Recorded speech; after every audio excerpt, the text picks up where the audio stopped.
Frederick Winslow Taylor, an American, known as the father of scientific management, lived from 1856 to 1950. Well, Mr. Taylor started his career as a mechanist in Mid Valley Steelworks in Philadelphia.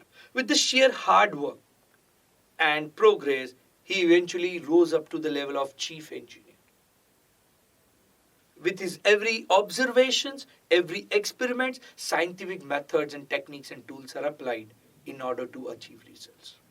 He believed in every activity, the manager should apply scientific approach, scientific techniques instead of a rule of thumb or trial error.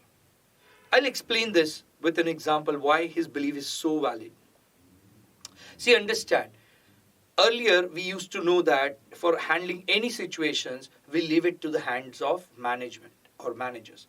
That in that situation, whatever management or manager deems suits or finds good, he should take that decision. But not necessarily what manager believes good is technically correct or scientifically correct decision. Hence, this approach of making everything certified through scientific methods, techniques, scientific approach, taken a huge popularity. So a lot of modern day business situations and solving of business problems are based on scientific approach. Hence, Mr. Frederick Winslow Taylor is known as father of scientific management. He develops his theory based on a lot of observation and experiments which uses scientific tools, techniques and methods. In the own words of Mr. Frederick Winslow Taylor, scientific management consists of knowing what you, basically means management, wants from its employees exactly and seeing that they do it in the best and the cheapest manner.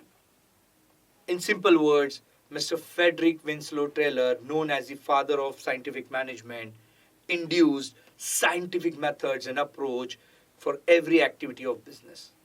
According to him, the management should use scientific methods and scientific approach instead of rule of thumb or trial and error, which are much more reliable. Mr. Frederick Taylor defines scientific management consists of knowing what you want from the employees exactly and seeing that they get it in the best and cheapest manner. Well, from his tenure from 1856 to 1915, he rose from a mechanist to a chief engineer. A lot of experiments and observations are done and where the scientific tools and techniques have been used. Hence, he is known as the father of scientific management.